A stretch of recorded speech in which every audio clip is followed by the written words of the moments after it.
Well, good morning, everyone. I've seen all these women last about 12 hours ago at Bryn Mawr College, where there is a fabulous Women in Public Service Project Institute on Peace Building and Development. I brought the brochure with 50 extraordinary women from around the world, mostly the MENA region and other parts of Africa and a few from Asia. But yesterday, which was the second day of a 2-week institute, Hillary Clinton came. I don't know if you all know this or you don't know this. She came because she is the honorary chair of the advisory council to the Women in Public Service Project. And for that address, all of them put on their beautiful dress from their countries. And it was just this extraordinary array of colors and fabrics, and all of them had this enormous smile on their faces. And what I have found, and I'm sure all of you have found over the years, is regardless of what a woman wears, regardless of her hairdo, or her sense of clothing style, we all have the same heart and we all have the same dreams, and in the right circumstances we all have the same capacity to lead.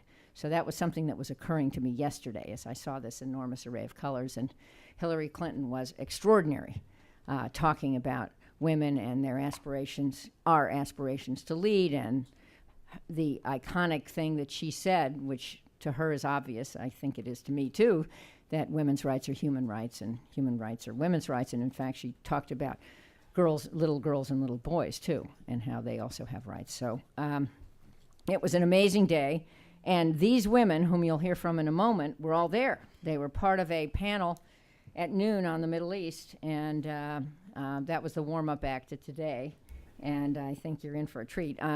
I'm Jane Harmon, in case anyone missed it, the first president and CEO of the Wilson Center, who happens to be a woman.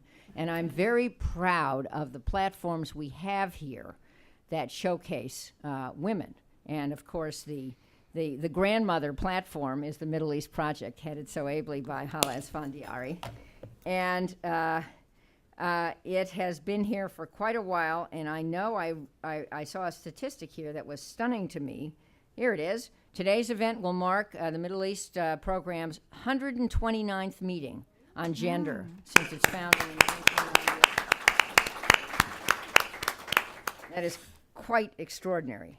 And today we will focus on an aspect of this, which is a centerpiece of understanding how women can advance, and that is, can international human rights norms secure women's rights in the MENA region? And Hala will introduce our panelists, all of whom are very well known to me, and I'm sure to many of you, and have been leaders in their countries in the region. Let me just mention that in my own experiences before this, as a 9-term member of Congress, while in Congress, I made 25 trips to the Middle East, all over the region. And since being here at the Wilson Center, I've made 5 more. I think I actually made more than 5. But one of the things that I did, Lillian knows, was to observe the election to Parliament in Tunisia. I also observed the first phase of the presidential voting in Egypt.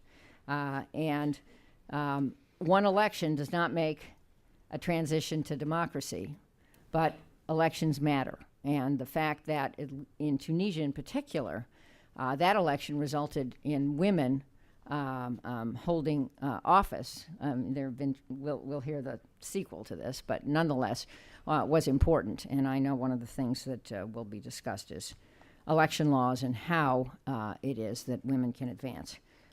Just want to say a couple of other things.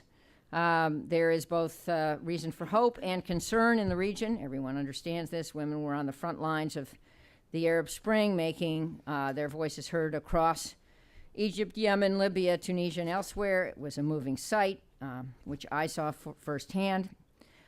In Saudi Arabia, as a Riyadh-based blogger we know wrote for one of our publications, things are looking up for women. Thought I'd put that out there. Women now make up 20% of the appointed advisory council, are allowed to fully participate in municipal elections, and are also finally allowed to work openly in malls as sales clerks. Now, that may not sound like a lot, but the bar was pretty low, and it is progress. And I think we should applaud progress wherever we see it. In Iran, newly elected President Hassan Rouhani has promised to ease social restrictions and even establish a Ministry of Women's Affairs. Again, not everything that's necessary, but progress. However, there are huge challenges for women everywhere. On the heels of the third draft of the Tunisian constitution, women leaders are concerned that the draft failed to make full-throated commitment to human rights norms. I'm sure Lily will talk about that. In Egypt, 101 women were, according to Human Rights Watch, subjected to various types of sexual violence during the recent protests in Iraq. Women, one of a parliamentarian that we know, wrote, "Women in my country are completely absent from all aspects of official peace and security negotiations." That's obviously unacceptable. So we will explore this today. One final note, I'm looking at, how could I not look at Rangida de Silva de Alves, who heads our platform called the Global Women's Leadership Initiative. That's where the Women in Public Service Project is housed. It is the other prong of our focus on women in the MENA region and around the world. And Rangida is the driving force behind these learning institutes that we have, one of which is now ongoing at Bryn Mawr, and another one of which is ongoing in Brussels. Yes, 2 weeks from now there'll be one in China. I plan to attend that one. But let me just conclude on that note. They are called learning institutes. I asked her, why aren't they training institutes? And her point is, we're all learning. It's not the oldies training the younger people. Actually, I learn a lot from younger people, including my own daughters, though I don't want to give them that much credit. No, I'm kidding. I learn a lot from them, and I learn, and it is a two-way process. The younger leaders, all of whose bios are in this book, these extraordinary women who are at Bryn Mawr right now, are teaching the trainers as much as the trainers are teaching the women. It is a conversation about leadership and a conversation about skills that some of the younger women know better than some of us sitting up here. So it's exciting to think about how women learn and how women really can change their own societies and can change our world. And I concluded yesterday, I was speaking at one point, and I said, just imagine if we really reach our goal of 50% women in public service jobs worldwide by 2050, if we really reach that goal, or maybe even exceed it, what a different world we'll have. So welcome to the Wilson Center, and let me turn the program over to the extremely able Hala Esfandiari.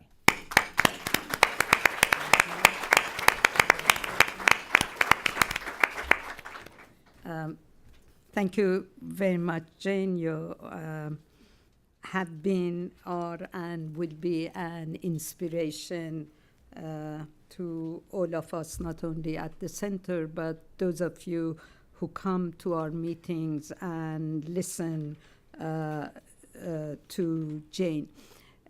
What is amazing for me is that when I look at the audience today, I see more and more younger people coming to our meetings, because usually we see not necessarily people as young as you. So really this is very heartwarming for someone like me who has been running the Middle East program since its inception.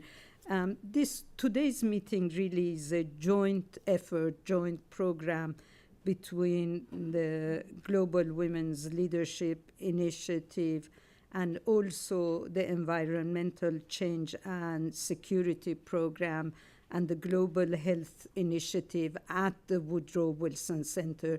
So you see, we are, for a meeting like this, 4 different programs work together, and we extend our invitations to a large number of people. But I would like to thank especially my friend and colleague, Rangita, who runs the Global Women's Leadership Initiative, she's always willing and ready and has wonderful new ideas whenever we discuss setting up meetings, and the staff of the Middle East program and the GWLI, because they really worked very hard to put together this meeting. Today's topic is very much focused on whether international human rights norms can secure women's rights in the MENA region. When we were planning this meeting, it was before the recent developments in Egypt, and I'm sure Moshira will touch on it or discuss it. But we thought that since women's rights have been gradually eroded and marginalized in the countries of the Arab Spring and other countries in the region, that maybe we can start a movement by trying to focus on the existing conventions and see whether they can somehow supersede the laws in the countries and can salvage whatever rights women had gained in the past couple of decades. So that was the purpose of putting together this meeting. We are going to have two panels.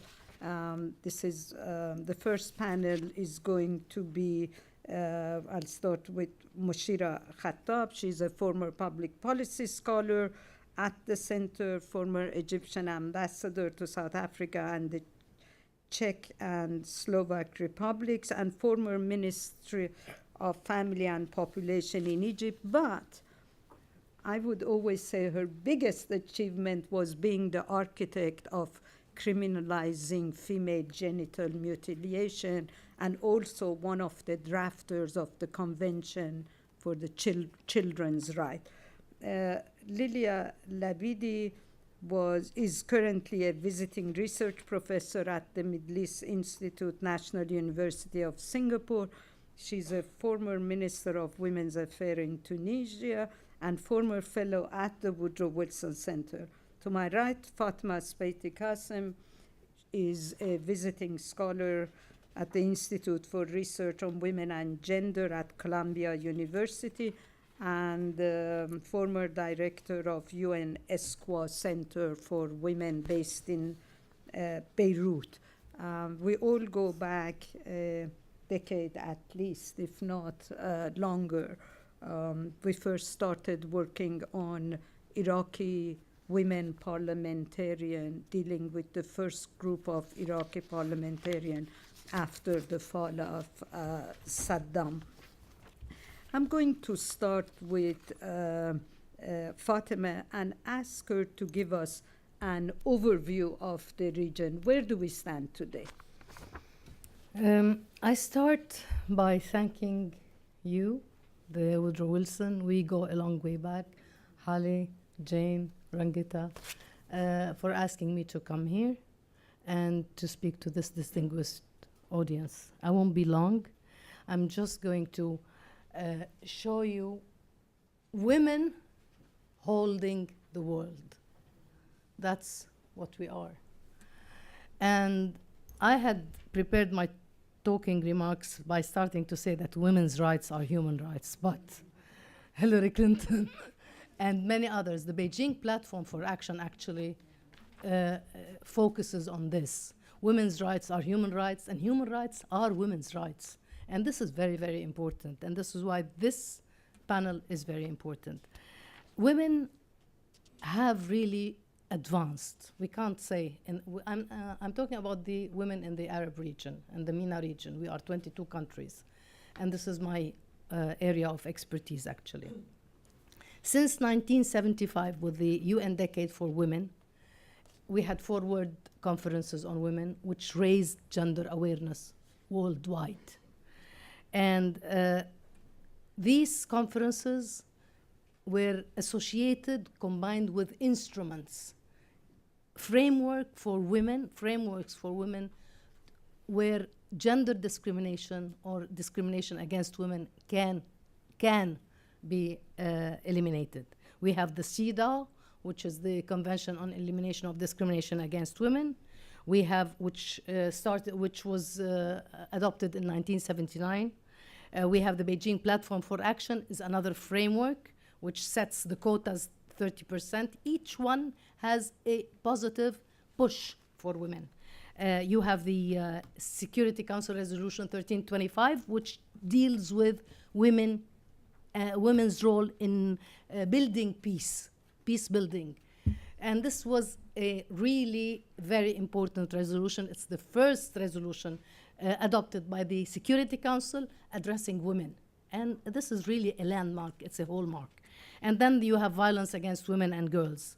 The pressures of the international community has really had their positive impact on the advancement of women in the region.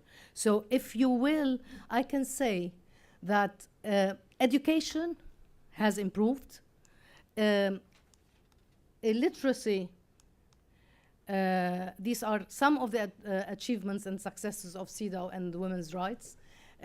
Illiteracy is still lingering. There are still gender gaps. We have lingering gender gaps. The highest gender gap is in political participation, but this is across the world. I mean, if you take the global ratio of women in parliaments worldwide, it's not more than 20%. In the Arab world, it has improved, and we'll see that. The link between wars, feminization of poverty, violence against women, and status of women has been statistically, scholarly established. Therefore, the question that is posed by Hali and the center here is how can these international instruments that I have mentioned secure women's rights? We will be listening to two very important examples.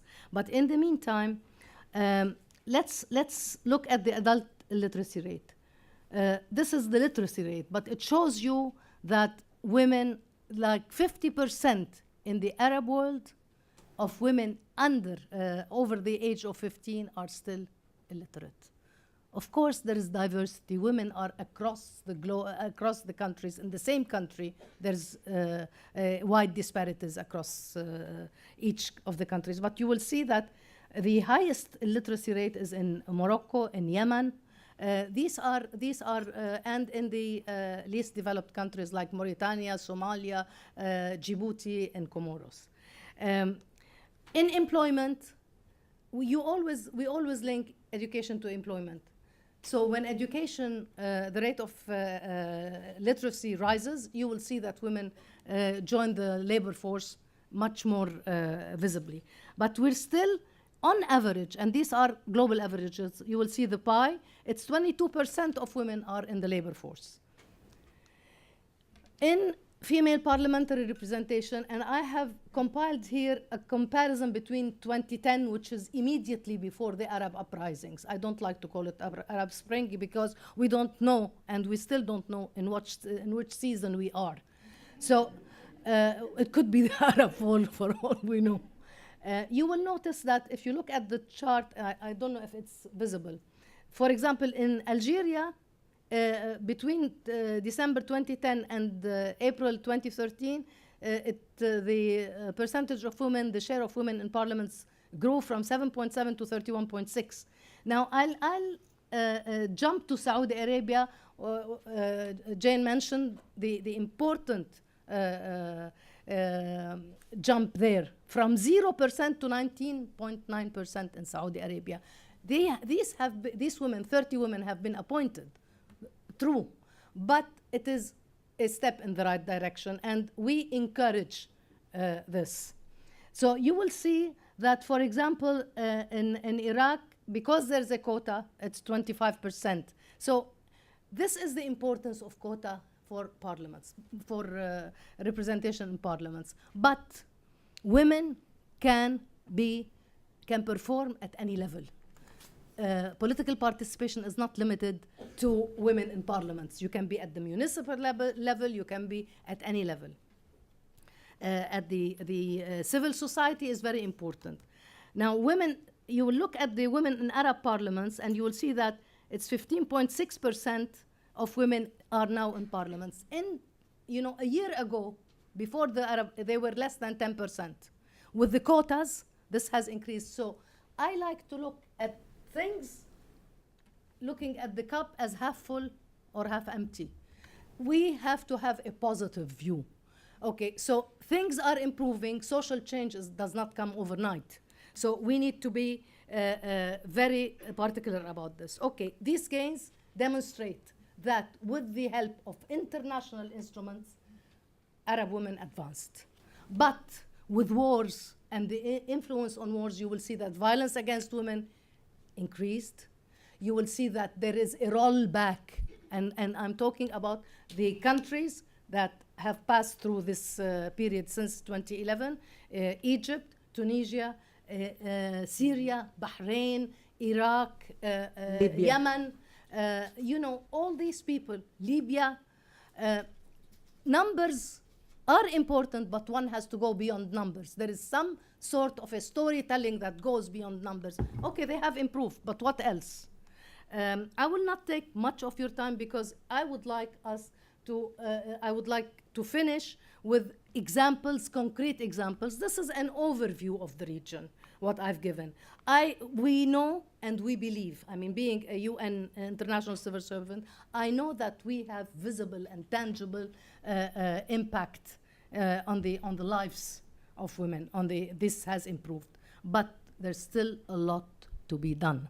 The road to democracy is long, bumpy, and without democracy, without peace, there will not be gender equality. And of course, the international instruments supersede. But what's the importance? CEDAW, 19 out of 22 countries in the Arab region are party to CEDAW, okay? But they have reservations. When you have reservations, it's as if it's, you don't implement it. It makes it void. So the important thing is to lift those reservations and interpret the Sharia in a positive way. And this way, in a women-friendly way, this way you can ensure that these instruments will be able to secure human rights. Thank you for listening. Thank you. Thank you, Fatima. Well, Lilia, Fatima talked about the necessity of lifting reservation against certain articles in CEDAW. When you became minister, one of your biggest achievements in that period of 11 months was to convince the cabinet in Tunisia to lift the reservation against CEDAW. So tell us how you did it and where do we stand now? Okay. Thank you very much for receiving me today. I would like to thank Jane, Halle, and my friend Rangita for inviting me today to speak about this period after the January 2011. I will tell you a story. My story is about what we did with the CEDAW. I characterized it as we had three phases. First, things we have to have in our mind, that's the Tunisian case. In the 1956, when we were independent, the Tunisian state decided that they have to promulgate the personal status code. And this was 3 years before the vote for the constitution. In 2011, we were approximately in the same situation. And we had to remove the reservation of the CEDAW before writing the constitution, that it is done actually by the people who were elected in October 2011. And I would like to make sure for you, because this is not very well known. I know that it is not very well known.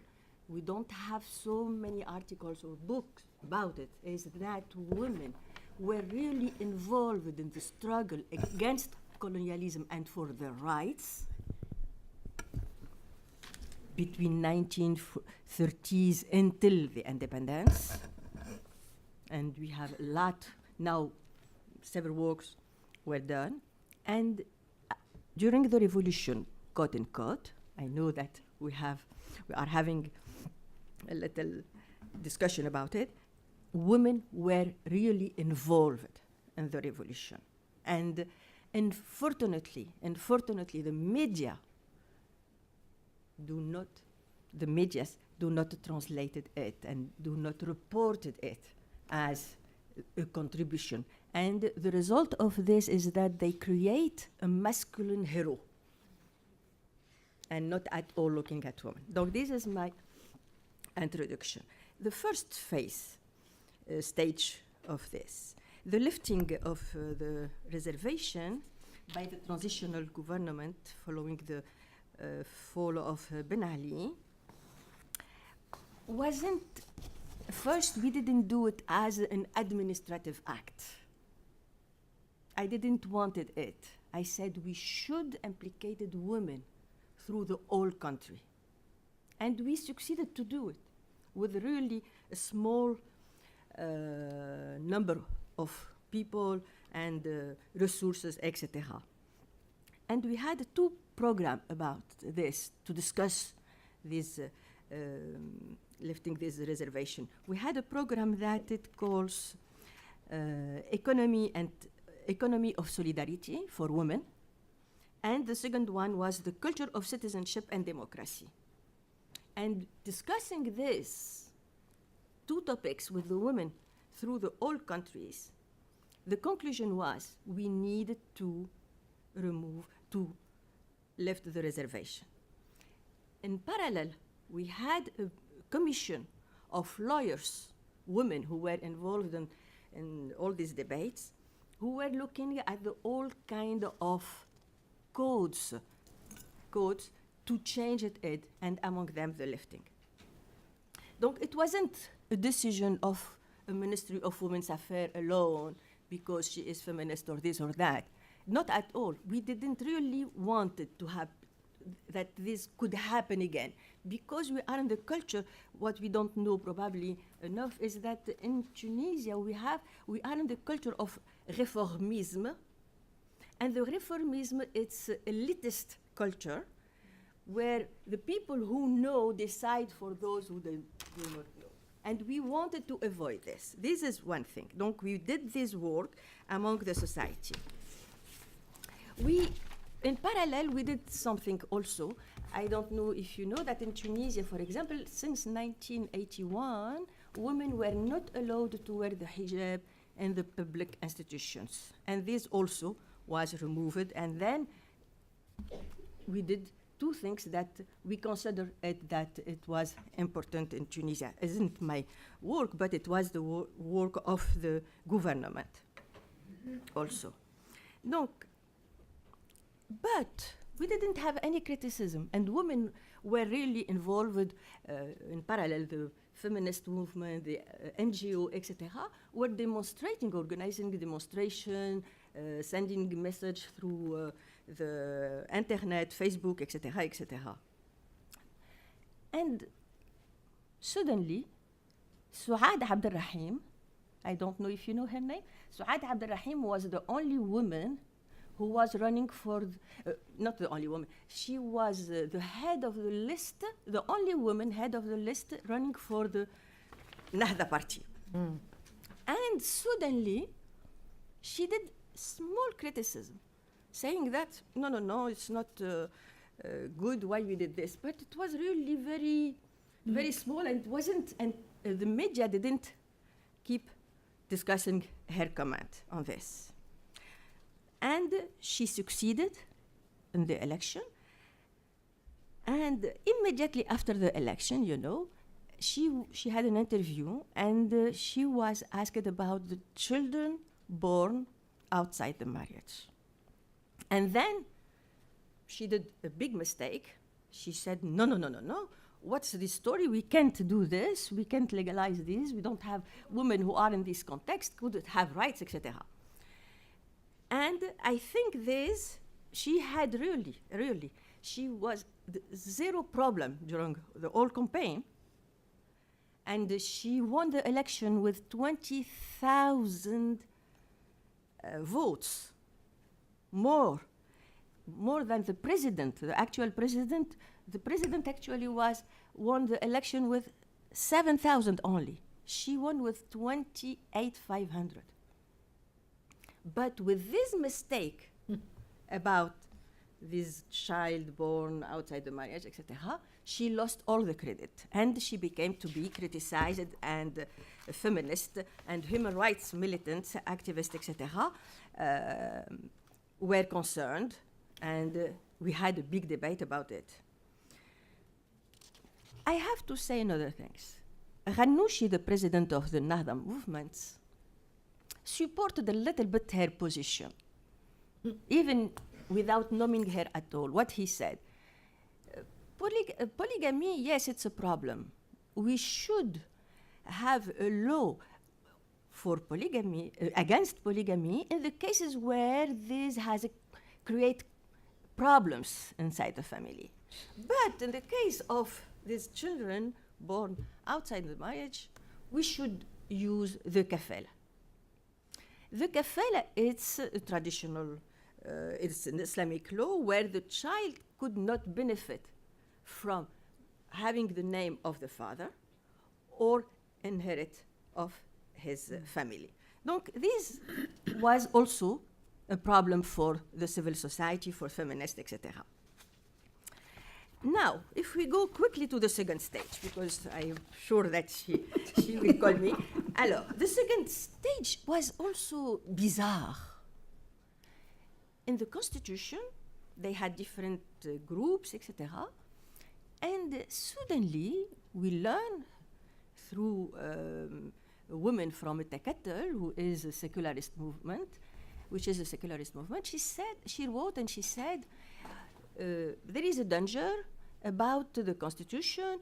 We have a law, the 28.1. It's about the complementarity. Women are the complementer of men.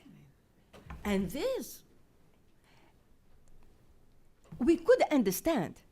I have to make a little comment. We could understand that it could be an option of a political party for himself, how he envisage, how he see the family, etc. It's possible. But as a law, it became a problem because we never know how it could be interpreted later. And then we were a little bit afraid, and women went outside, struggling, demonstrating, etc., etc., with the support of the Union, which is a big organization, with the support of different political parties, etc. And finally, the Nahda had to renounce to this because we had demonstration in every cities. Donc Nahda had to decided that it's not possible to continue this struggle and decided that he will not continue to defend this notion of complementarity, and they accepted that the law changed on equality between men and women. Okay, we were happy, we won a battle, etc. And suddenly, some months later, for the 8th March 2013, the Ministry of Religious Affairs declared that no. Sido, it's not, I have to read for you because it's important. He said, no, this is not, we can't accept this. He said exactly this. SIDA is a flagrant insult to national sovereignty, to cultural specificity, and to the values of Islam, notably as concerns equality in inheritance and the delay required before a widow of divorce women can remarry. No, this, please, I forget also to mention that when the government, the first transitional government, the law was already published in the journals, official journals of the government. It's not a magazine. In official journals of the government, it was published, it was signed by the president at that time. But with this declaration, it became evident that the Nahda wasn't willing to send the document to the UN to confirm that we lifted the reservation. And now we are in this situation where I understand that it could be used. I understand, in politics, it's politics. Huh? I understand very much that it could be used as a weapon to organize marchandage and to have this against this, etc. But for us, it's really capital that this reservation, this document should be sent to the UN and to confirm this lifting, because until now, it's not only a declaration since it was published, etc., but what can we do now to push the government? What could be done by the civil society inside the country and outside the country? And lucky we are having a lot of friends and Tunisian women, etc., elsewhere who can act to push the government to send this document. Thank you very much. Thank you. So it was an uphill battle, and it continues to be so. Moshira, when the now, I suppose, defunct, postponed, suspended constitution of Egypt was drafted after the Arab awakening, you did a piece for us, and you wrote in it that the articles regarding the human rights in the Constitution are very strong, while articles regarding equality, the word equality doesn't exist between men and women, when women's rights are not observed. So where do we stand now when it comes to this human rights? Okay. Well, good morning, everybody, and thank you very much for having me here once again. Thank you, Jane, Hale, and Rangita, and everybody in this great center. I am particularly glad to be back with a more optimistic news than the ones I used to send while here. I spoke at several occasions, and really I was very pessimistic. But today I must say I am very hopeful and very, very optimistic.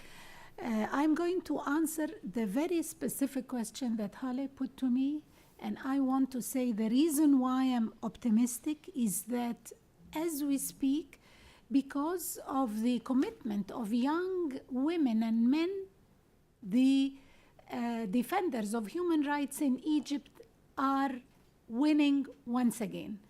So the global commitment to human rights was really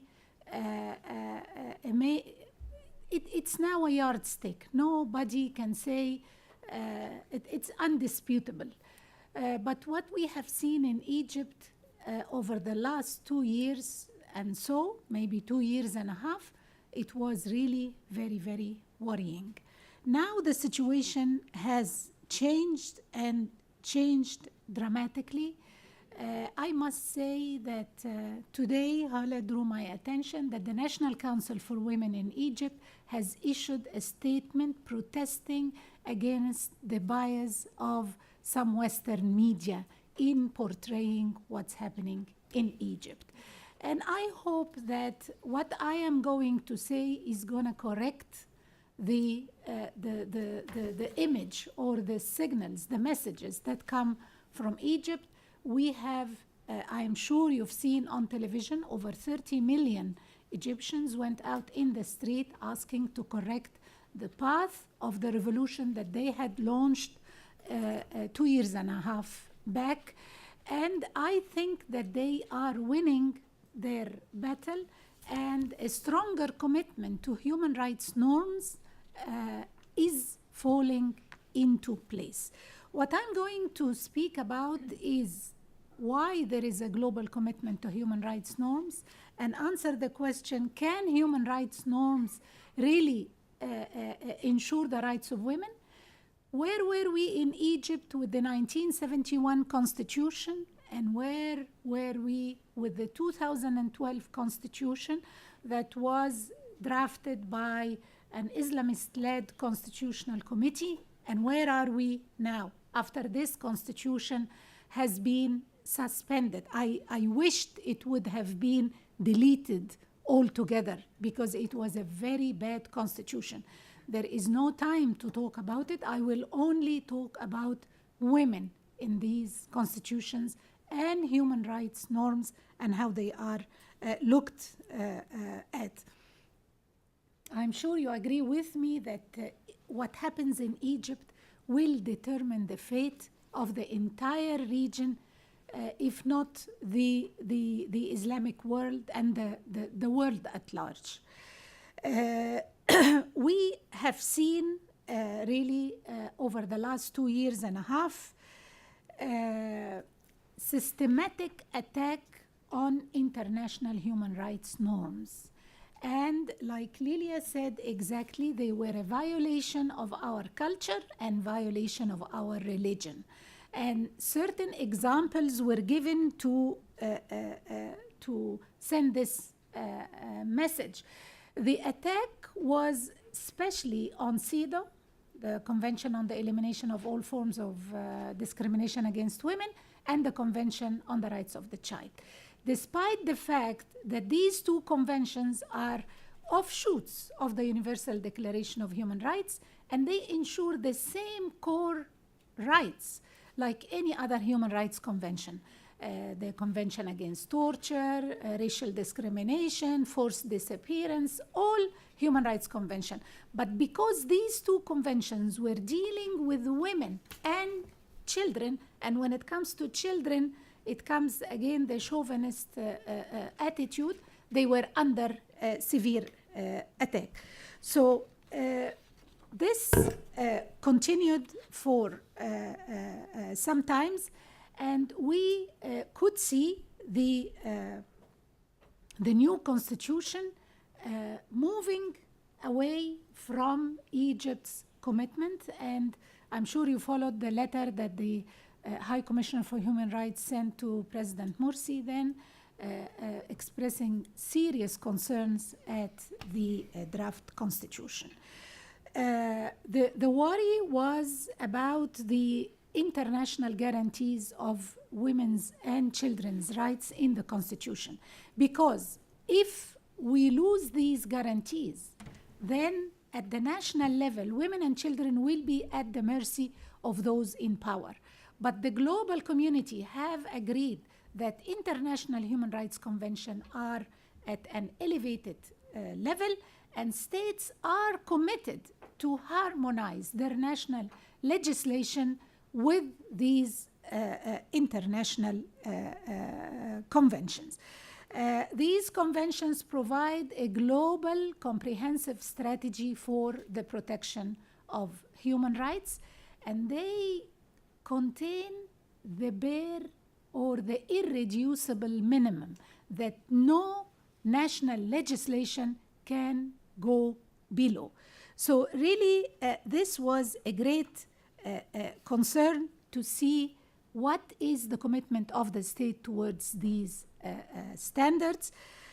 Very crucial among the obligation of the state is the harmonization of national legislation and the review of all domestic legislation to make it in conformity with these human rights norms. After the 2011 uprising or revolution or whatever, Arab Spring, Fall, Autumn, I don't know, the first step was writing a constitution. We must compare the two constitutions in very specific terms, the international human rights norms and where they stand vis-a-vis the national legislation. Second, the articles on non-discrimination, because this is very important for women, children, any vulnerable groups. Third, if there is any article on women. So in Egypt, the 1971 constitution explicitly bestowed this elevated status of human rights norms ratified by Egypt. Moreover, a number of laws granted levels beyond this, and I'm honored that Hale referred to the law criminalizing female genital mutilation. Actually, this was part and parcel of a comprehensive legal reform to raise the minimum standard respected. Article number 1 of Law 126 in 2008 put as a minimum the rights ensured by human rights treaties enforced in Egypt.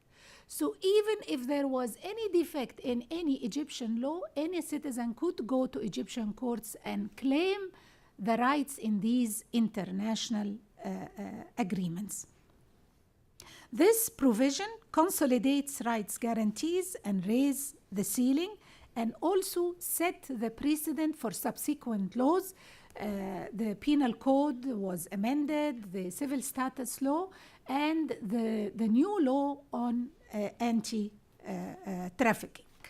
So, of course, we wanted more than this law, but anyway, it was a big step forward.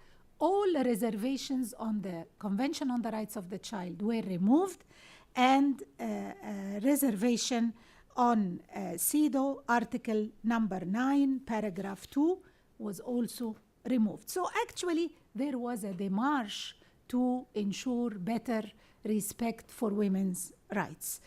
Now, I will come later to the article on women, but if we jump to the 2012 Constitution, we, like Lilia said, the events of 2011 really consolidated the status of women as equal to men when they camped in the street and when they did things that were never expected of them in view of our culture.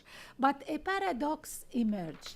These women who played such a great role, they were completely pushed to the back and excluded from the political process, and the laws that were passed really marginalized them.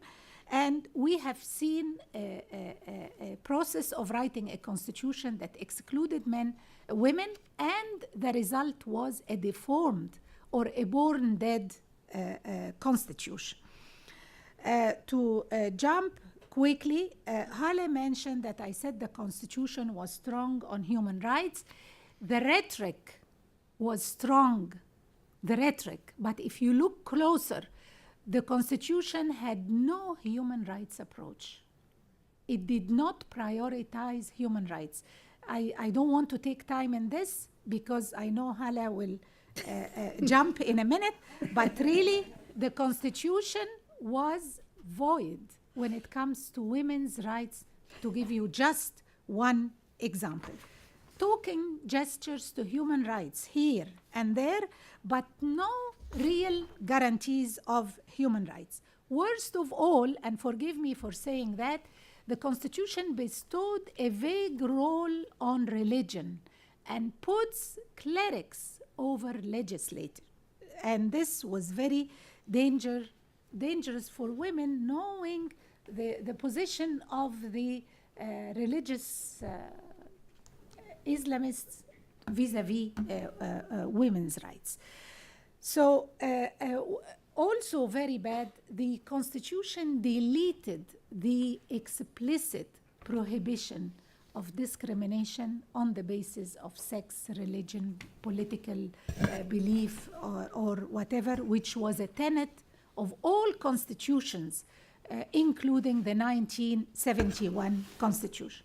If we look at the preamble of the 2012 Constitution, the rhetoric looks very good when it comes to non-discrimination and women. And please underline rhetoric. in the operative paragraph, it mentioned non-discrimination in 5 articles, but I will quickly look at it. But however, the 1971 Constitution was much stronger on women's rights. It allocated an entire article for women and acknowledged clearly women equal status with men in the fields of political, social, cultural, and economic life, and committed the state, and this is very important, to ensure it, but, and quote unquote, without contravening the provisions of Islamic Sharia. This was a good step, but it insinuated that Sharia was against equality between men and women. And when the 2012 Constitution started the drafting process, women were determined to remove this caveat of Sharia. They wanted to keep the entire article, but remove this. However, the new 2012 Constitution dealt a blow to women's struggle for equality. It only recognizes, the only article that recognizes women as a distinct group falls under the family. And the article on the family does not fall under the chapter on human rights, but it falls under the moral foundations of the society. And you can tell what role is expected for women. The family was based on religion, morality, and patriotism, without any reference to legal rights between the two sexes. Reference to women equality with the men and the commitment of the state to achieve it was removed altogether from the new constitution, and the state commitment was reduced to only preserve the genuine character of the family and to protect its moral values. I'm a very moral person, and I'm not trying to belittle moral and religion, but I am worried about the rights of women in a culture that is still a bit chauvinist. Very interesting, the article guarantees free of charge services for childhood and motherhood in a country where every year you have 1,250,000 newborn, and resources are very hard to come by. So it was really a token gesture. Women, of course, would not need an article specifically for them if there was a good article on non-discrimination. Like the Constitution in South Africa, there is no article for women. So if we look at the article on non-discrimination, we will really see it does not ensure any guarantees. Article 6 puts one of the foundations of the political system is the principle of equal rights. Under Article 8, moral and social foundations of the society, among them to ensure achieving justice, equality, and freedom. But then it continues the rhetoric, really I see it empty rhetoric, using a paternalistic and vague language when it refers to channels of social charity and solidarity. This is not the language you want to see. You want to see real commitment to human rights. Very worrying was the right to non-discrimination was relegated to Article 33. If you look at any human rights convention, it's Article 2, usually, that deals with non-discrimination. Like I mentioned, in 1971 Constitution, there was explicit prohibition of discrimination on the basis of sex, religion, language, or whatever. And this was removed altogether from the new Constitution, putting the Constitution below the minimum or the irreducible minimum standard. The Constitution does not prohibit human trafficking, servitude, or slavery, raising a concern about intentions to lower the minimum age of marriage. We had raised it to 18, and there was a lot of talk to bring it down.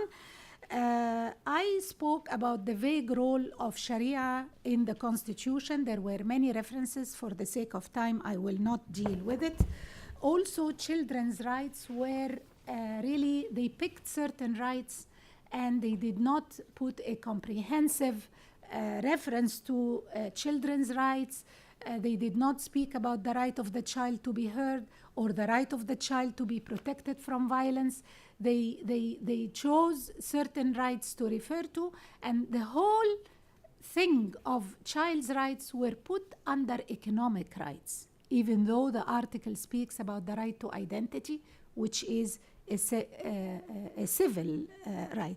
So worrying also was the fact that the Constitution made many references to the laws. So it put the Constitution under the mercy of the law. 4 laws were discussed by the parliament, the short-lived parliament. All 4 laws were restricting freedom. The law on NGO, the law on the right to association. I will not say the other 2 because Hala is giving me the warning. So really the outlook was very, very grim.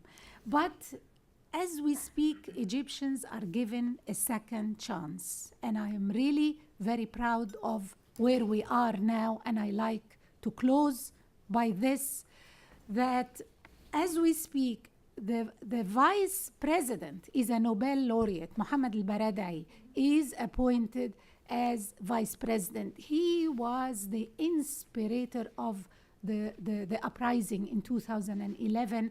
And if you follow what he has been saying all along, he is a deep, committed person to human rights.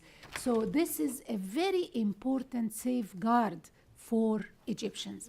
The interim head of state is a judge. He is the he was, or still, I don't know, the head of the Supreme Constitutional Court.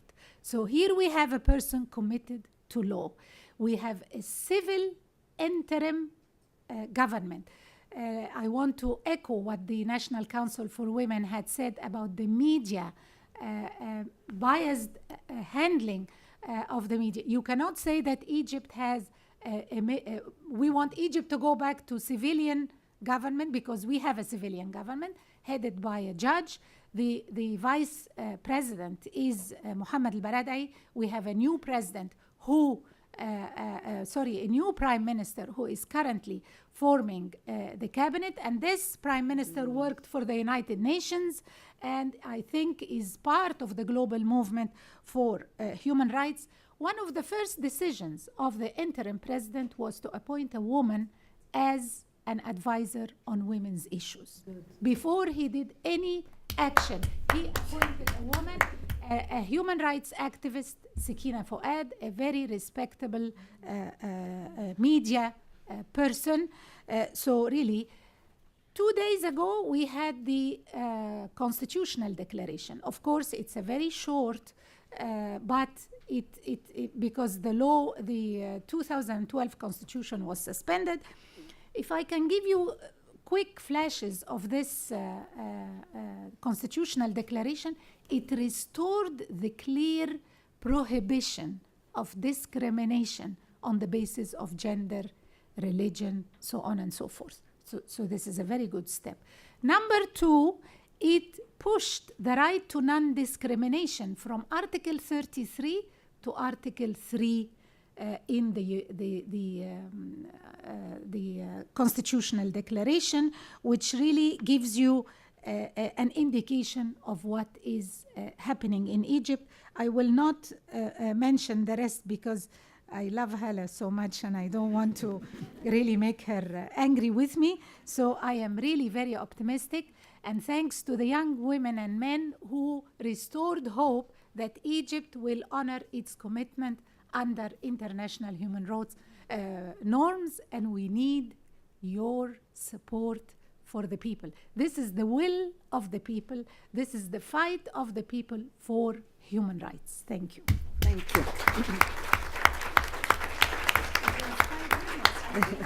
5 minutes. Thank you. And thank you very much, Moshira. Quick question we'll open the floor in a few minutes, but quick question for all three of you. In the region, we all have constitutions that are more or less, I'd say more or less, flawless when it comes to equality of their citizen, of human rights, and even personal status law. But none of these constitutions in any of these countries are implemented. So why should we be hopeful that the constitution that is drafted in Egypt, in Tunisia, let's say the constitution in Libya, and other countries, regardless of the Arab Spring or non-Spring, would be this time any different? I mean, we have a document in Iran, which is quite good, but the government even doesn't care for that document that is the base of all the laws in this country. So why? What is it? What is the basic problem? Fatima. Yes, I agree. All the constitutions, almost all, have an article saying women and men are equal before the law. But we know that there's always a gap between the de jure and the de facto. Always. You can say ad infinitum, this is the law, but when you go to implementation, there is no mechanism, and this is what one of the gaps that they shut it down. The gaps in implementation are very important. There is no mechanism in most of the Arab countries to implement those international instruments. There is no monitoring. The follow-up is weak. Even when you have national mechanisms, machineries for women, which were established after 1995 in most of the Arab countries, except for Egypt and Jordan, they had something in place. The other Arab countries either had ministries or nobody to follow up on women's issues. These are given minimal human and financial resources. These are tokens. The international community wants us to do this. We're doing it, but it's like unconsummated marriage.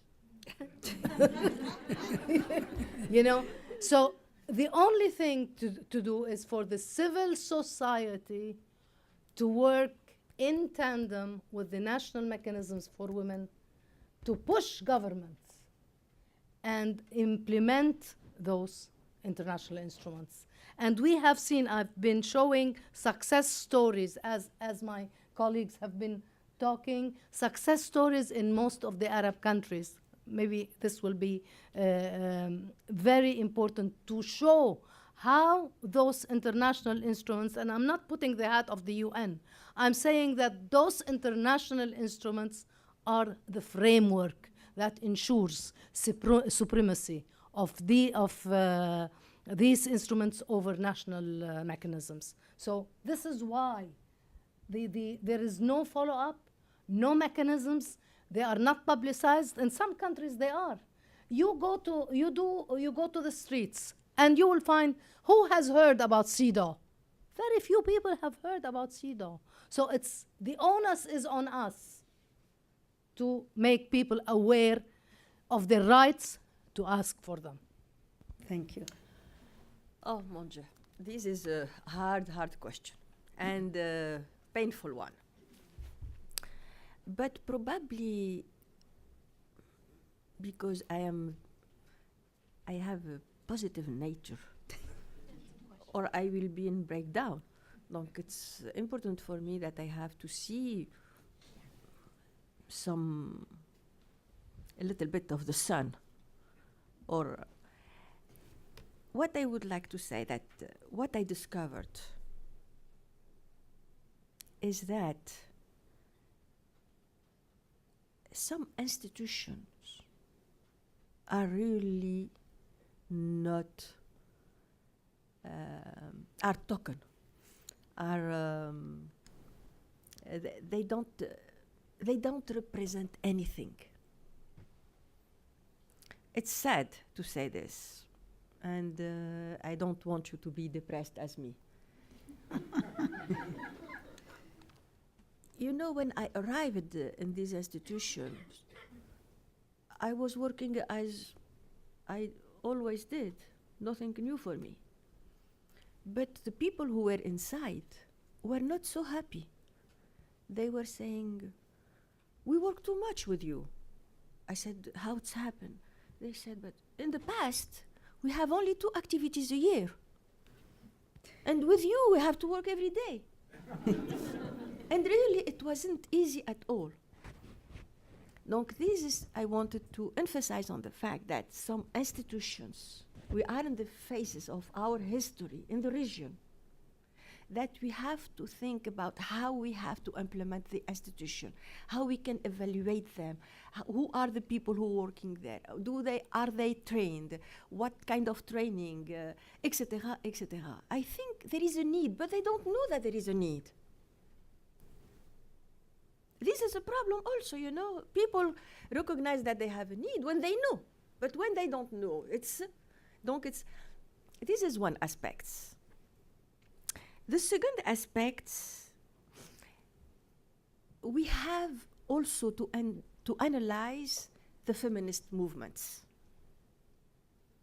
The feminist movements in Tunisia, I think, we used always the international mechanism. Every time we are having difficulties at the local level, we use the international because you have to struggle, you know. I would like to say that it is not new. You know, even in Islam, it's not new. We use a different kind of madhab to adopt a fatwa. Even when you are from one school, but you don't have the answer from this school, you go to another school and you take what you need. Donc it's the same. It's not something that we are not treaters. This is very important. We are not, I don't know if you understand me. We are I was struggling for the women's rights, and I was really attentive to one thing, that it has to be a social demand. The SIDA, the lifting of the reservation, has to be a social demand, not only coming from a group of feminists or a group of the elite or a group of privileged women, educated, etc., etc. But it's not easy, even for these kind of women doing this kind of work. But we succeeded to do it. But we had the chance with this government in 2011 to have a government that was really concerned by women's condition. They were present in 1956, etc. They were with, at least for the president and the prime minister, were involved. And the members of the government were from the new generations, and they were aware about what's happening for women in Tunisia, but also outside Tunisia. Donc there is hope. There is hope. Alors, the third thing that I would like to say, and to finish with it, you know, in our country, we did a lot of mistakes, and we should admit it, and we should analyze it, and we should be autocritique, to do our autocritique, self-criticism. How? Why? Because, you know, since the 70s and the 80s, several groups were excluded. And under Ben Ali, not only the Islamists were excluded, the Islamist and the progressist groups were excluded. Any time you say something, you don't have space for this. And I think we did a mistake, because if we look at some comments of women, when we analyze, the discourse of the women's, of the Islamist women's, because I am concerned, I am working on this. When you analyze the discourse of the Islamist women's, I read recently that one woman said, "Oh, I was surprised that they were not discussing theory of Islamism and women in Islam, etc." But they were censored. They were censored. No one were able to discuss anything. Donc, I think we should have on our mind that we should be inclusive and to work together, and not to make feel some people that they are excluded and others are criticized as privilege. This is a wrong thing also, because I don't feel that I am privileged. If I have any rights, it's because I struggled for it. And to finish on the comment of Fatima, and it's finished, really what we need in our societies, first we need the civil societies, which we didn't have, in our society, where under totalitarian regime, we didn't have a real civil society. Donc we need a civil society. But we need a civil society that it is equipped, that it has tools, that knows how to work, and what is the kind of work that it has to be done. And this, it's not easy, and I don't think that it can be done in 1 year or two. Donc we have to look at the future, and we have to do some timing, what could be done in 2 years, and what could be done in 5 years, etc., in parallel. Thank you very much. Mushira, why don't we implement our constitution? I tell you why. Because they didn't matter in the past, because people were not involved in the past. But one very good outcome of the last 2 years and a half is that ordinary people, are now more politically savvy. Mm-hmm. They know more about constitution, they know more about laws, things that they never thought to discuss before. So I am really very optimistic. Like the 2012 constitution was widely debated on television, in forums, and we have a very strong civil society in Egypt that was also engaged in this debate. The problem is that this debate, the outcome of this debate did not find, or it fell on deaf ears among the people who were writing the constitution, so the constitution came bad. Another point is the failure of the United Nations to sell such a good commodity. These human rights conventions, we must, and the obligation of the states to promote such conventions, this is overlooked for the reasons that Fatima said, very weak entities dealing with women's issues or children's issues, no resources, no mandate. There is absolutely no awareness. Not only that, but there is a bad name associated with CEDAW. And if you follow the work of the Commission on the Status of Women, they were discussing violence against women. And the Muslim Brotherhood in Egypt, they issued a declaration criticizing the work of the CSW. And it was a battle over fundamental, basic human rights. The weapon in their hands was CEDAW is a bad document because it encouraged out-of-marriage sexual relations, which is a no-no in our culture. It gives rights to children born out of wedlock, like Lilia said in Tunisia was the case. So and the National Council for Women was fighting. Tell them, please, what are you talking about? Have you read CEDAW? There is no such thing. CEDAW doesn't mention any of the things that you say. So there is a failure on the part of the United Nations. There is a failure on the part of governments. And the civil society cannot bear the responsibility alone. This is an obligation of our states, obligation of the head of state, obligation of everyone. So now that people have become more involved, people know now that they matter and they can make a difference, we see more debate about constitutions, and constitutions are more important than they used to be. and they're being watched. In Egypt, they're being watched. And we're happy that the first test of the 2012 constitution hurt the Islamists more than it hurt the liberals when they wanted to pass the الصكوك الإسلامية. I don't know how to translate it in English. They wanted to borrow some money from the market and then bonds, to Bonds and issue shares. bonds. Yeah. And it was rejected by Al-Azhar, and the Salafis said no. So the constitution stumbled, not for women's rights, but for these bonds. Fatima, one word really, because one we have word. questions from the overflow, and I want to open the floor. In addition to this, there's an anti-Western attitude. Anything linked to the UN and the CEDAW, there's the mindset. And there is a need to build alliances with religious leaders because of, more often than not, Sharia law is misinterpreted. So this will help, if you will. Okay. Question from the overflow, and then I'll take a question from the floor. It says, this is all very high-level women's rights. What about how women are treated on the ground? What about the role of conservative Islam? Lilia, you said in one of your presentations earlier here that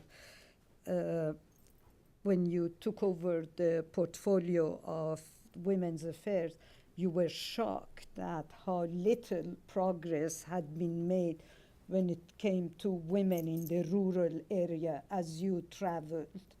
So, and this is for someone who worked all her life on women's issues, of course, as an academic.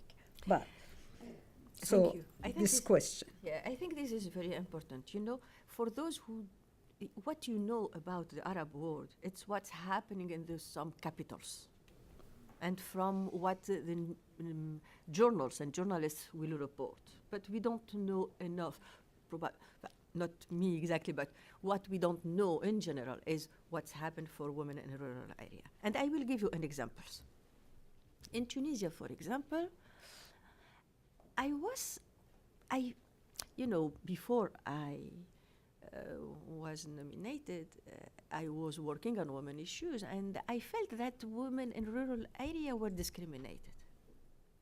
But I never thought that it will be at this level. I will give you an example. When you are a minister of training, for example, when you do a program, you do it for everyone in the country. Not in my case. I discovered that since the independence, in fact, and this is a very Khaldunian theory, the urban and the rural. I discovered that, for example, women who are in the cities could have access to school, to institution where we offer training, professional training, etc. But women in rural area, not at all. They are trained by a very important NGO, Tunisian NGO, but what I discovered in 2011 is that these women are really very little capacities. The trainers, I am not speaking about the women, they are having very little, they don't have resources, materials, etc., etc. And then I discovered that, in fact, the state, a division, the state will be in charge of women in urban area, and these NGO, that I will not nominate, not will give its name, will be in charge of women in rural area. And they were not equipped, they were not, really, they didn't have the resources to do it. And when I went, I was traveling during 2011 with my team members of the cabinet, etc., I was surprised that I saw things that no one saw it before. For example, women from their tradition, they will know how to do tissage.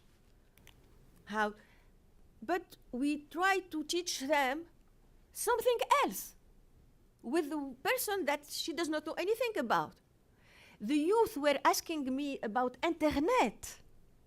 Donc they know about internet, they know how to go to look, etc. But the institution in itself does not have anything. I mentioned one thing, and yeah. when they did, and only finished, I swear. And I discovered that in fact, even when we created the Ministry of Women's Affairs in the 80s, it was a way to share the work, because the ministry will be working with the laws, states, etc., or promoting the first lady or this or that. And this NGO will continue to work with women. And the head of this NGO, which no one knows it before, was, her salary was given by our ministry as a Secretary of State, with all of the advantages. Donc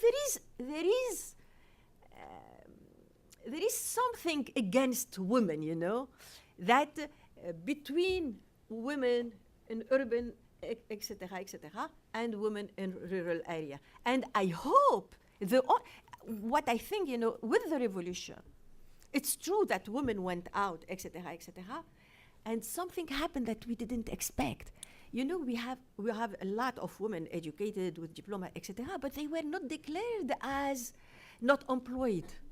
With the revolution, they went to declare themselves that they are looking for a job. And the numbers of the employment went from 3,100 to 700, etc. Donc it shows that women in this period gained the consciences that they are citizenship, that they are having rights, etc., but we have to continue the work with them.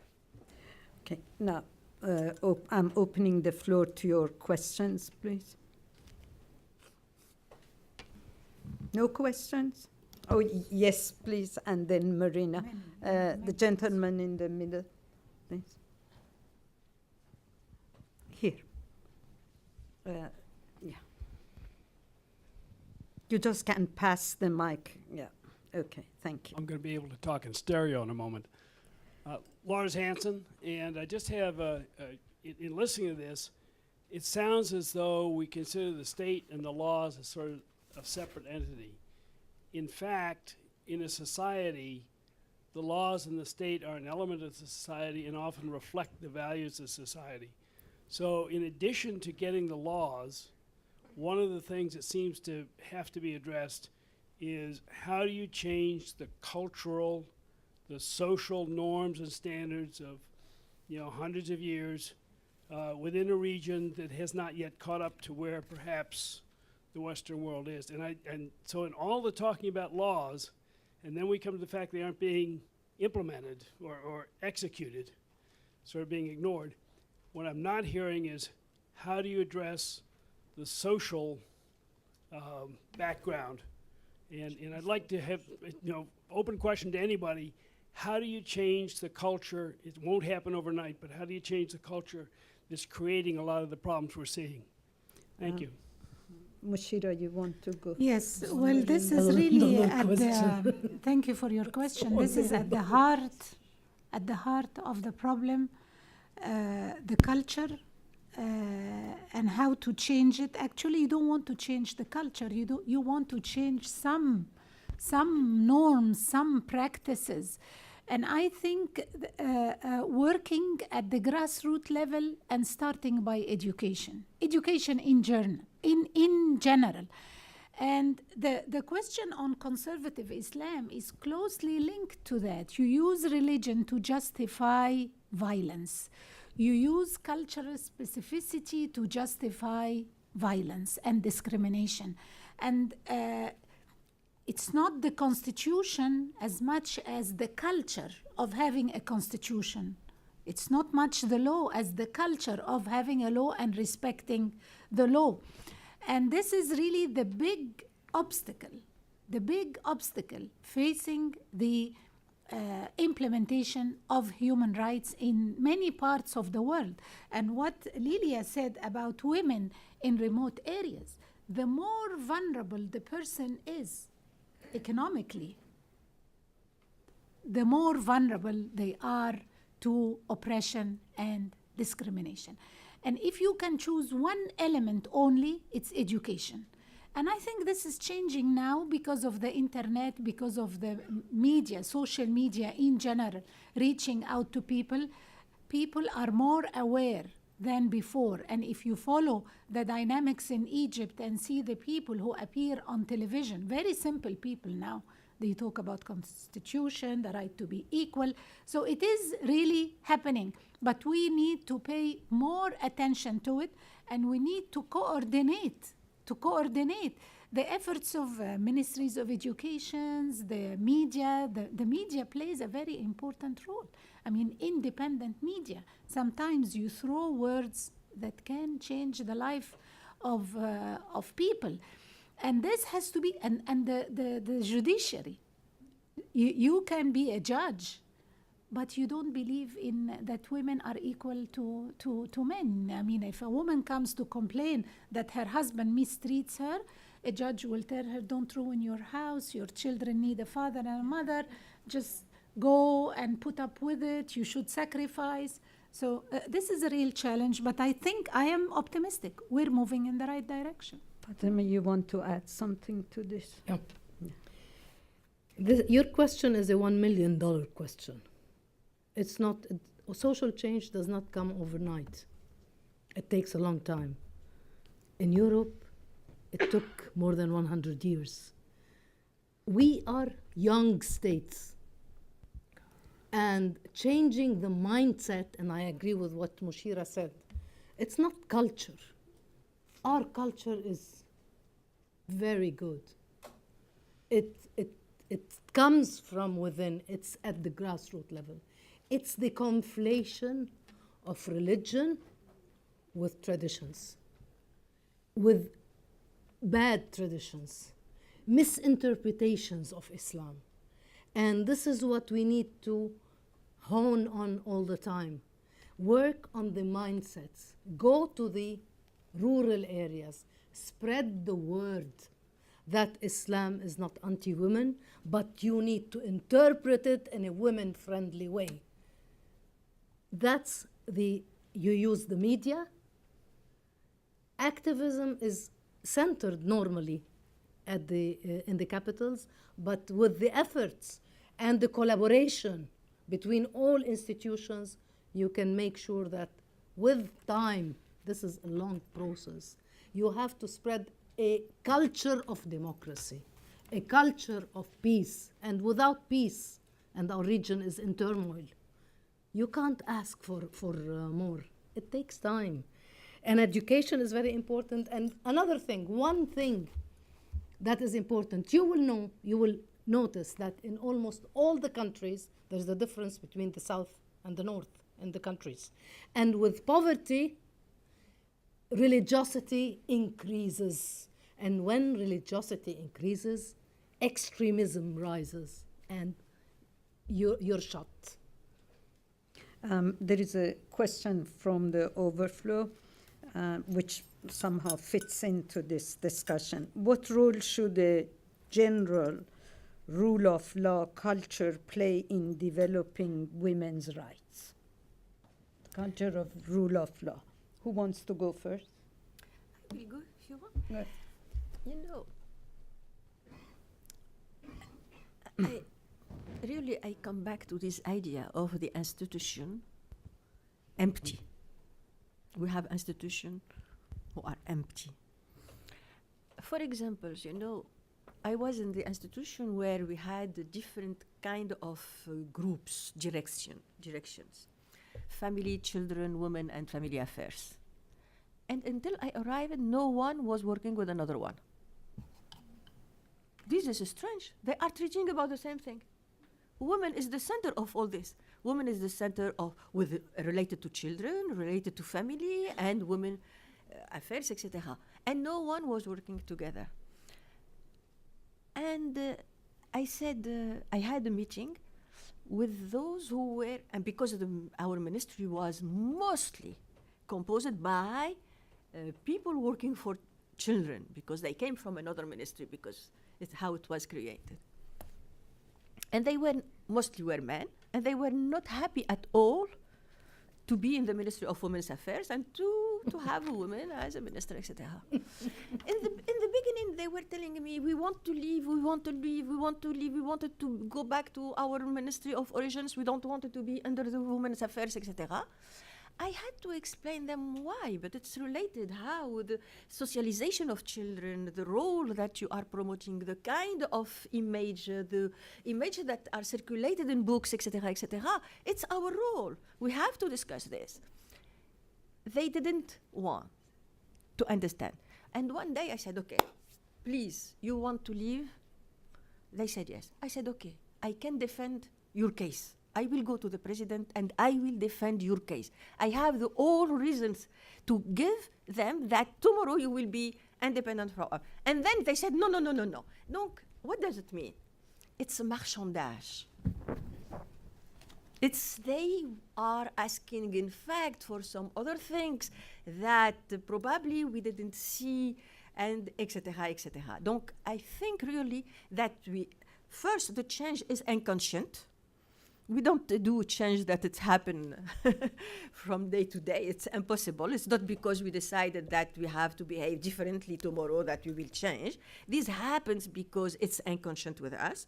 But the role of the state, it's true. I agree with you when you say that the state, it's a part of the society. And this was a mistake also, that some groups didn't want to work with the state.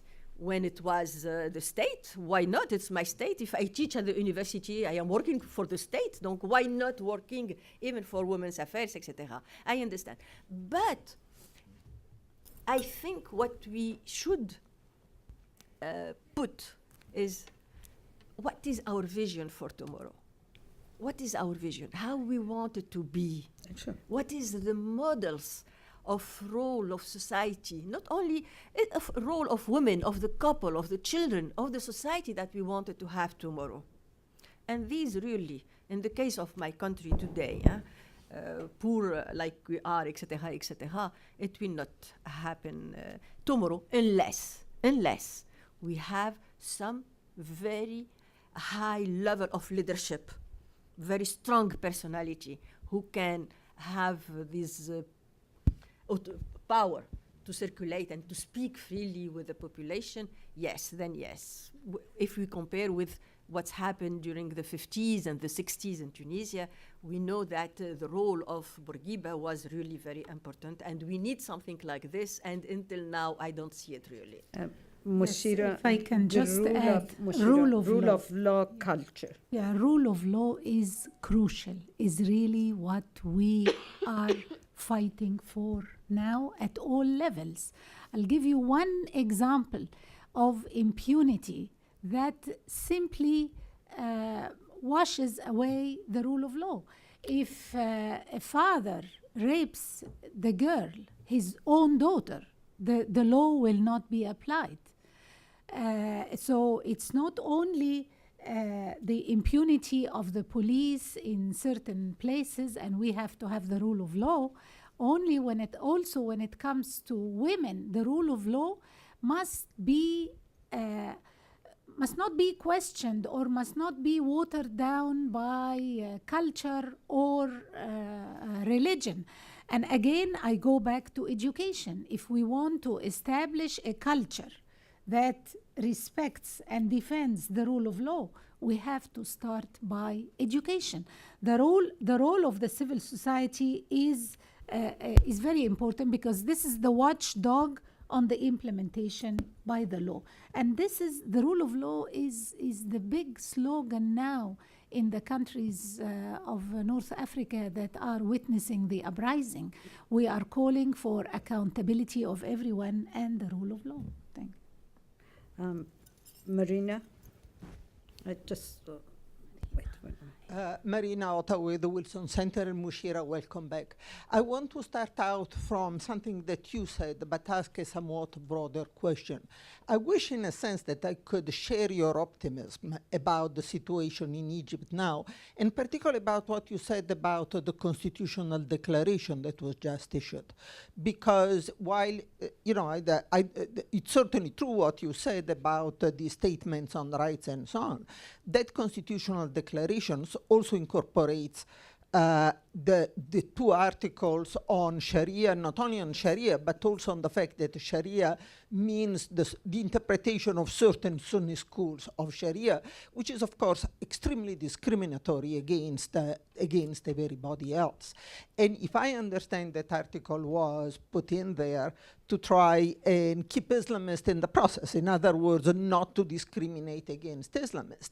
But what this points to me is that if you want to have a process does not discriminate against certain groups. In other words, if you want to uphold the rights of everybody in the country, you always at the end come out with a constitution that's not going to be satisfactory to everybody, because there are going to be a lot of compromises. And it seems to me that the question is where you draw the line, essentially, because in Egypt, I suspect in Tunisia as well, to have this constitution that everybody would like to have, which is, in agreement with all the international conventions and so on and so forth. You can only do that by excluding a very important segment of the population. So my question is, what prevails here? Yes. Okay, Mushira, let me add a question from someone from the State Department to this question. It's about the same topic, and it is addressed to you. It says, could you please comment on President Mansour's constitutional declaration with regards to women and human rights? So if you could cover both questions. Yes, please, and thank if you, want Marina, for it's good to see you, and thank you for your question. Frankly speaking, I'm not crazy about the new constitutional declaration. It omits many things, but it's just to put the state back on track. It's a very short one. Despite the fact that it did not leave out anything referring to Sharia that was in the 2012 constitution, the Salafists criticized the constitutional declaration because it watered down the references to Sharia, if you're following the news. So actually what happened is that it combined Article 2 with Article 2, 1, and 9 together with Article 1 on the Islam, the identity of the state. But this is a temporary, I like to look at it as a temporary piece of constitution to put the state back on track, because they suspended the 2012 constitution. And it is a compromise that the Salafis are part of the political process. Though the Muslim Brotherhood, they are not in now. Hopefully they will join, and it will be an inclusive process. But the Salafis, I see the pressure of the Salafis to keep everything on the Sharia, though they said they're not happy with it. I'm very happy not to see the article on non-Muslims, which was Article 3, if I remember, of the 2012, which said that non-Muslims will follow their own Sharia or their, I don't know how to translate it, when it comes to regulating their life. I had hosted Samir Morkos, who was the assistant to the president. He's a Christian, in our women foreign policy group. And he said, as a non-Muslim, he was not happy to see an article addressing them, because they wanted one law applying for all. So I am happy not to see this article in the constitutional declaration. I don't see any discrimination against Islamists, Marina. Maybe I did not read it carefully, but I didn't see any. Yeah, well, there is, you mean the public mood. because right now, you know, the Islamists were in charge, I will not say for the last year, actually it was more than that, right after Mubarak left, everything was really working against to what they want to see, whether they did it or other people or the situation helped them to have it this way. But really, all the promises were not delivered, and people were very unhappy. And there is no time to go into the details. You're following the security situation, the economic situation. The situation really was deteriorating very quickly. So you saw people going back to the square, and then finally on the 30th of June, you had more than 30 million people in the street, and you had more than 22 million signing the rebel declaration asking Morsi to step down. So this was a war against using Islam or mixing religion with the state. Some, like the Salafis, did not oppose what was happening. We are still trying to reach a formula, and I am optimistic that we will reach a formula that will include everyone. Because once you exclude any force, they become victims, and this makes imbalances in the political process. So I am really hoping that one day the Muslim Brotherhood will join. I'm optimistic because the last 2 days were quite peaceful, and the negotiations for forming the cabinet is going very well. So really, Marina, I am optimistic, and I want to be optimistic because we need to put our nation back on track. I don't know if I missed the State Department. Yeah, it was in the constitutional declaration. What are the points regarding women's rights? Yeah, and I am human glad to see the article on non-discrimination becomes Article 3, moved down from 33, which I mentioned earlier. And I am glad to see this article clearly and explicitly prohibiting discrimination on the basis of sex or religion. And I am also happy not to see the article on family. If I remember well, because I don't have the declaration with me, we arrived very late in the evening last night from Bryn Mawr. So I am really happy not to see this article on the family. I don't need an article on the family, and I don't need an article on women if I can have a solid article on the right to equality and the right to non-discrimination. Just to show you a little bit the differences with Tunisia. For example, in Tunisia, we know that the personal status code was promulgated in 1956, and now the demand in 2011, the demand of women was the constitutionalization of the personal status code, because we were thinking if the women's rights are in the constitution, nothing could happen to their rights. Donc this is a difference. Another difference is that you are saying that you don't have a law which refer to family, etc. It's what we have had, and this notion of complementarity, but with lucky with the struggle of women and the movement of diverse groups, we succeeded that the Nahda, the most important group in the government actually, in the constituent actually, set back and decided that first we will not use the law, will not be, the Sharia will not be the source of the law. Second, that the complementarity will not be used and it's replaced by equality. Donc it shows that there is a struggle that we have to have with the society and with its different institutions. Yes, the lady there. Yeah. Can you pass the mic, please? Here. Yes, thank you. My name is Fatima Hussein, and I'm born and raised in Morocco, and I'm so glad to be presence of such accomplished ladies, Arab ladies. Happy Ramadan to everybody, whoever's fasting today. And I had a question, well, more of a comment about, I see that constitutions are never applied, and no matter how much of laws or about human rights and women's rights are there, we never implement them. I think we should focus more on economics.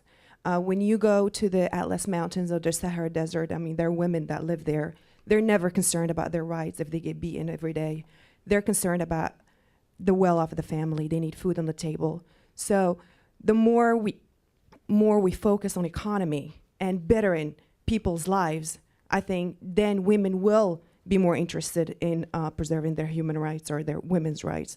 And also we have the social discrimination. I think back home, women are getting educated, but they're not getting jobs because they don't know somebody in the government, or they don't know somebody that can give them those type of positions. So yeah, social discrimination, economy. What are your thoughts? Can you? and that My will be dear, your last question. It's very important what you're saying, but you can't, give one priority. They're all interconnected, and this is what we talk about women. There is, you have to work together. Economic independence is very important. Economic empowerment is very important. Reaching the rural women is very important. You can't say, okay, we'll focus on economic empowerment without education. It is an all-together work. They're not mutually exclusive. So the work on women's advancement should move together. The issue here is that we need to analyze where so far we have gone wrong. We've been trying, we have tried. Maybe we need to rethink our strategy in dealing with women's issues. We have to be more creative, devise new intervention points, and use carrots and sticks, if you will. But maybe the old way is not working. We have to devise new ways. And we look upon you, the new generation. We tried. We leave it to you. Thank you very much. I think we are going to take a short break and come back in 15 minutes for the next session. And we have three wonderful speakers for the next panel, and my colleague Rangita is going to moderate and wrap up the meeting. Please come back in 15 minutes. Thank you. Thank you. What time is it, Halim? Exactly 5 p.m. No. 7 p.m.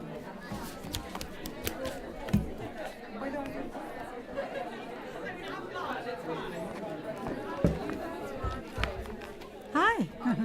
Huh? Thank you. We were good. Hi, Marina. That's okay. I mean,